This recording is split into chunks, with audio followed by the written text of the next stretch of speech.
pensamientos que tengas te hacen la realidad. son los que van a hacer la realidad que vas a vivir. Los pensamientos te hacen la realidad que vas a vivir. Repítelo otra vez. Tú con tus palabras. Los pensamientos Te hacen la realidad que vas a vivir. Es lo que tú has dicho. crean la realidad que vives. Ah, ahora la crean. Crean. Desarrollan o transmiten. Ya. Yo digo pesimista y optimista. Pesimista y optimista en base a los pensamientos que tengas. Ya. ¿Tú has visto lo que has dicho, no? Claro. Lo has hecho consciente, ¿no? Los pensamientos crean tu realidad. ¿Tú haces eso consciente? Sí. Ya. No la interpretan, la crean. Es que la cosa es diferente, ¿eh? Crean. Crean tu realidad. Los pensamientos crean tu realidad. La tuya personal. Claro, cada uno lo suyo. ¿Cuántas cosas es la realidad, eh? La realidad que vive. Cada uno tiene una realidad. La realidad que está viviendo. La realidad que vive, encima de todo. Porque nadie se tiene una realidad. La otra es la apisonadora. Es decir, la auténtica realidad es la apisonadora. La que te pasa sí o sí, tenga en la mente no. No, digo, si tienes los pensamientos negativos, tienes tema, pues eso te creas toda esa... todo eso que te estás creando. Pero eso no es real. Ya, yo digo que es la realidad que tú te creas. Pero es que lo estás llamando realidad. Es realidad, es tu realidad, la realidad que tú te creas. Pero es que eso no es real. Ya, no sé que no es real. Pero lo estás llamando realidad. Ah, bueno, porque es la que tú estás viviendo. Y entonces la persona que lo vive, o yo vivo eso, yo para mí es real. Pero es que no es real. Ya lo sé que no es real. Y lo estás llamando realidad. Correcto, sí. ¿Cuál sería la palabra? Para que No, fuera esa frase más... si la cuestión no es cuál es la palabra para ajustar y redondear eso. Si eso da igual. Sino por qué utilizo esa palabra, ¿no? Sino por qué tu mente solapa la realidad, la auténtica realidad, con lo otro que puedes llamarlo de otra manera, pero también le llame realidad. ¿Por qué a las dos le llama lo mismo? ¿Por qué usa la auténtica realidad cuando no es la auténtica realidad, sino que es una interpretación tuya de tu mente, del ego? ¿Por qué le llama eso realidad si no es real? Porque a una persona lo que está viviendo es real, aunque sea imaginario, que se lo haya creado su mente. No es real. Es real. No es real. Esa no es la realidad, esa es su realidad. Es su realidad. Pero no es real. Ya, pero es su realidad. Para uno, para ti, una cosa real, es real, para ti. Que no sea la realidad, no sea la auténtica realidad, por supuesto. Pero si lo que vengo a decirte es que por qué la mente usa el mismo término para una cosa que es irreal, Ya. que es interpretación. Porque no es consciente de que no es real. Se No, cree porque se cree que es real, él se cree eso, la mente uno mismo se cree que eso es lo real, entonces para él, si él tiene que decir que la realidad es eso, es lo que está viviendo. Luego, ¿qué está haciendo la mente con la persona? engañándola. Entonces vive, bueno, claro, vive una... ¿Qué te hace la mente con el ser humano? Matrix. Y somos conscientes. Claro, Y lo permitimos. Y lo usamos. muchas veces sí, claro. Porque hablamos ayer de la felicidad. Bueno, somos conscientes de que ¿De que no es real? estamos aquí, ¿no? Pero cuando no estás aquí... Yo creo que el ser humano tiene una capacidad de intuición tan grande que percibe que eso no es. No sabe por qué, no lo define. Pero tiene la sensación de que eso no es.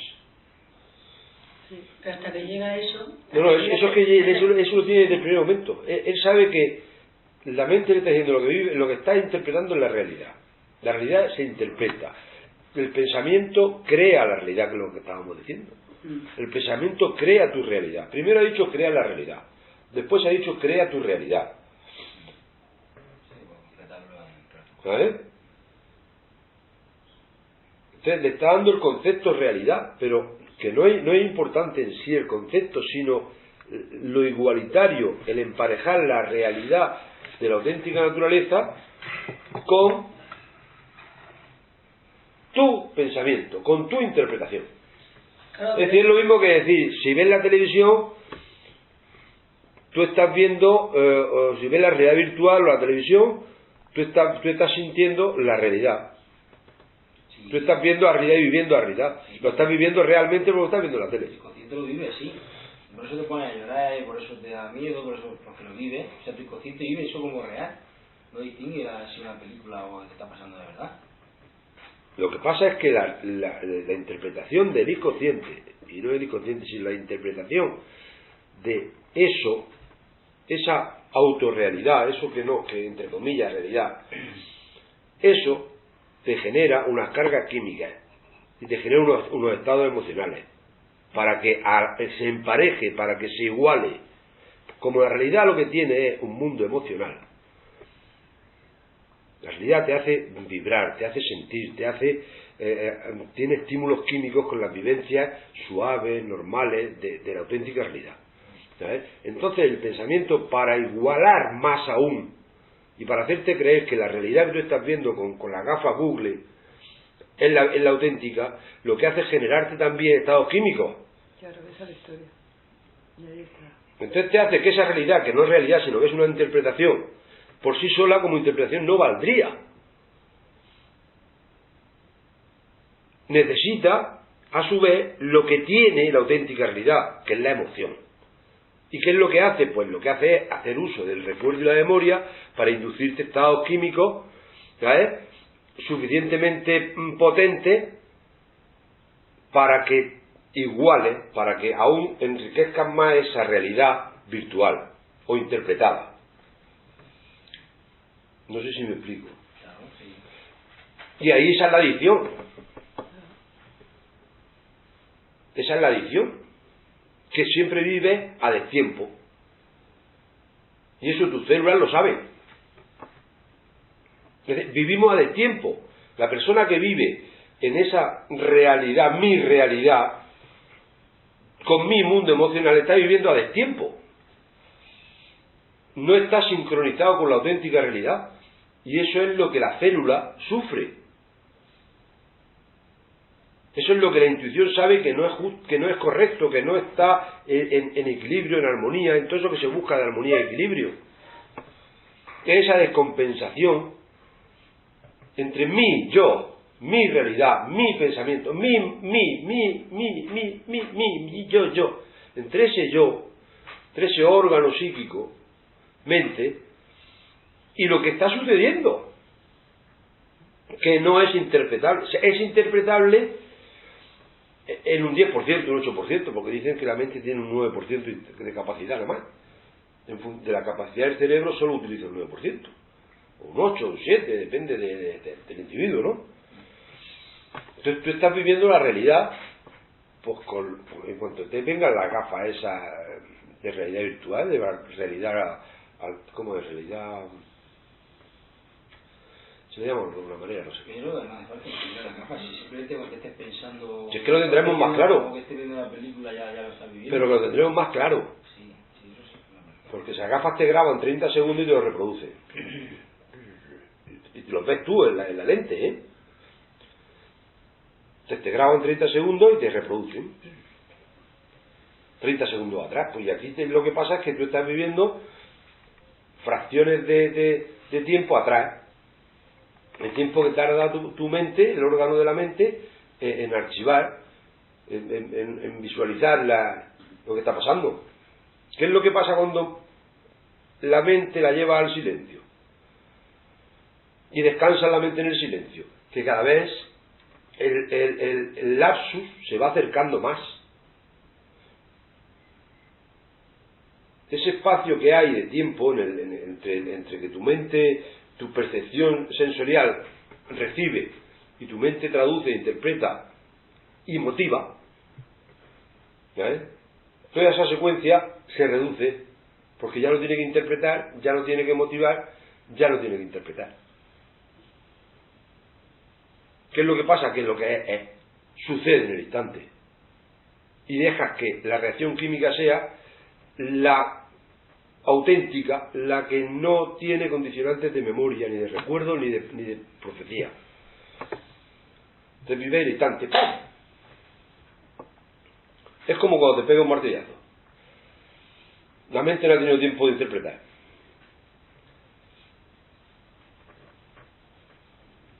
Pero ese es el problema, que dice mi realidad.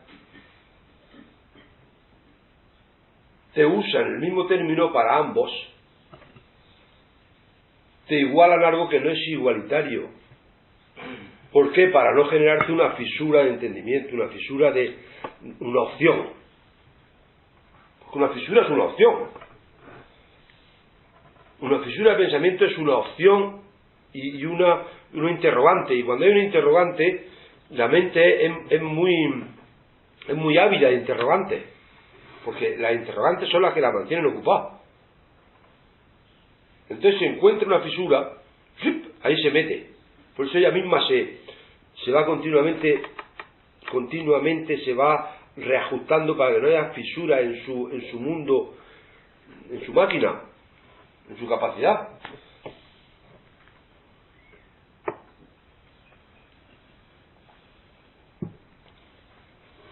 Pero así hay muchas palabras que hacen lo mismo,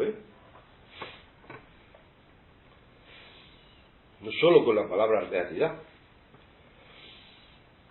Y el tomar conciencia de que la palabra está solapando a lo que es muy importante, porque está ocupando un espacio que no le corresponde. Está haciéndote un espejismo, está haciéndote un plano de una casa para que viva, y no puedes vivir en un plano. Que está haciéndose un trampantojo en una pared. Ya, pues yo creo que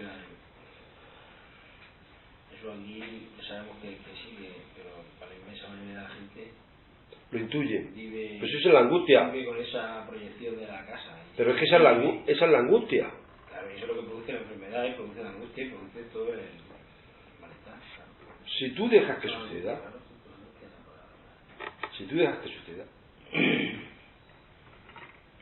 tus células no sufren. Sufren el instante del impacto, ya está. Tiene un tiempo normal de emoción, pum, pum, pum, que no es estridente, que no es largo en el tiempo, que no necesita, como he dicho antes, apoyarte en la memoria que tiene el recuerdo y la premonición. No necesita eso, porque estás viviendo el suceso en el instante, porque eres capaz de descansar la mente en el silencio cuando no tienes que interactuar con otro, porque la mente está para interactuar con los demás, con el exterior, no está para intoxicarnos a nosotros, no está para intoxicar nuestras capacidades de percepción, nuestros elementos sensoriales.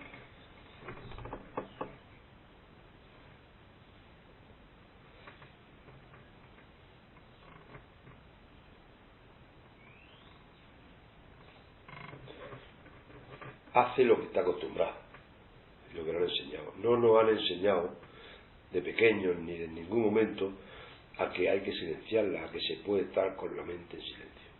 Eso no lo ha enseñado nadie. Solo eso. Solamente tienes que enseñar a que la mente esté en silencio. Y la mente lo agradece. Porque no hay riesgo.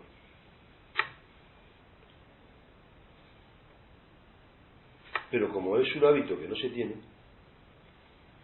se teme. Por desconocido. El hombre teme a lo desconocido. La mente teme a lo desconocido. La mente teme a lo desconocido. Aunque la interrogante la busque con avidez.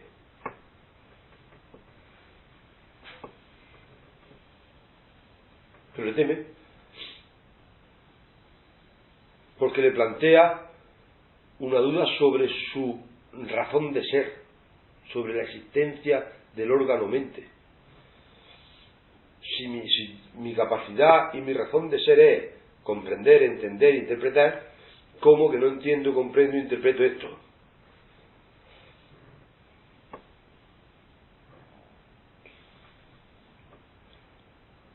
Y a veces la interpretación, la comprensión y el entender eso te lo da el silencio de la mente, cuando la silencia, porque aparece de golpe cuando le da espacio a la intuición, porque la intuición tiene mucha más capacidad que el órgano de la mente. Entonces te aparece, ¡pum! Se me ha encendido la bombilla. No es que se te ha encendido la bombilla, es que has descansado la mente en el silencio y has sido en el estado hipnogónico la mayoría de las veces, que es ese estado hipnogónico en el que te vas a dormir y antes de entrar al sueño te aparece ese estado hipnogónico donde la mente se serena, donde el cuerpo está descansado, no descansado, está con menos tensión física y con menos ruido mental. Entonces la intuición ¡pum! Aparece inmediatamente, ¡pum! Y te aparece la solución. Y solamente entonces dices, ¡ay! ¿Se me ha encendido la bombilla? No, es que has dejado paso a la intuición. Sí, pero a veces la mente no deja que la intuición, o no hace caso muchas veces a la intuición, y luego te das cuenta de que has cometido errores, no haber hecho caso a la intuición. Porque pone al tonto que va a funcionar y entonces dice, no, pero es que esto tal, empieza todo prejuicio, y al final no hace caso a... Pero a veces la mente te hace que creas que es intuición lo que no es intuición. Entonces, como la mente no sabe distinguir realmente, netamente, con claridad. Sí, pero tú se lo notas cuando tiene una cosa que yo tendría que hacer esto es lo que yo tendría que hacer. Pero luego piensas, por es que tal, es que empieza ya con lo... A justificarlo. Claro, la justificación. La mente empieza a justificarlo por comodidad. Exactamente. Porque la mayoría de las veces es comodidad. Entonces no lo hace. Yo digo que entonces chafa a la intuición. Cuidado, que es que eso también te lo puede hacer la mente para que no creas en la intuición. También te puede generar la mente decir que esto es una intuición. Bueno, pues sí. Y te lo puede hacer para que te equivoques, para que no creas en la intuición más que en ella. La mente tiene unas capacidades muy interesantes, ¿eh? Ahí tienes que ver el doble juego. La evidencia encubre la realidad. La realidad encubre la auténtica naturaleza. Y eso es muy importante. Algo que sea muy evidente, claro, nítido, pleno, está encubriendo la realidad. Sí, si no es que lo veas claro, sino que tiene algo de protección por dentro. Yo cada vez que me doy cuenta ahora que con el tiempo que no le he hecho caso a la intuición, las cosas que sé, pues son las cosas que pasan. La intuición es importantísima. Y después te das cuenta, mira, nada más que con esta lección de haber aprendido que yo sentía que era esto lo que tenía que hacer y no lo he hecho. Me das cuenta ahí, guau, para lo que hacer, pero Sí, la intuición no es un sentimiento, ¿eh? No. Pero es que dice, es sentido, no dice es intuido. Es que dice es sentido como si fuese la intuición un sentimiento. No es sentimiento. Tú no dices he intuido. Sí, pero bueno, He tenido una intuición, he sentido. ¿Date cuenta? He sentido. Sí, porque a veces esa intuición es algo que te afecta a todo tu ser, entonces por eso lo sientes. Cualquier cosa que hagas te afecta a todo tu ser, a tus pensamientos. Desde sentir porque yo he notado que todo mi cuerpo, todo mi ser me decía esto lo dejo. He tenido una intuición y te ha dado, con eso le das pleno derecho a la capacidad intuitiva. He tenido la intuición. Igual que dice, he tenido un pensamiento. Pero como el lenguaje es patrimonio de la mente, pues la mente usa el patrimonio como me da la gana.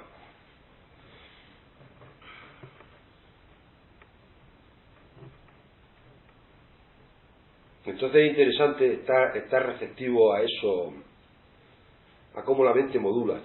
No quedarte en la primera impronta, ¡pum!, sino ¡pum!, por sí misma, por propia sanidad mental, propia salud y higiene mental.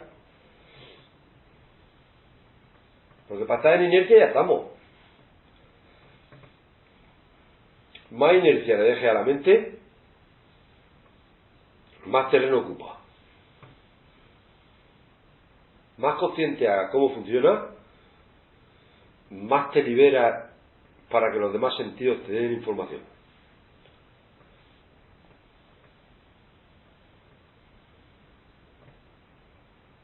Que no tiene nada que ver con la meditación. Que las intuiciones son muchos pasos previos a todas esas cosas.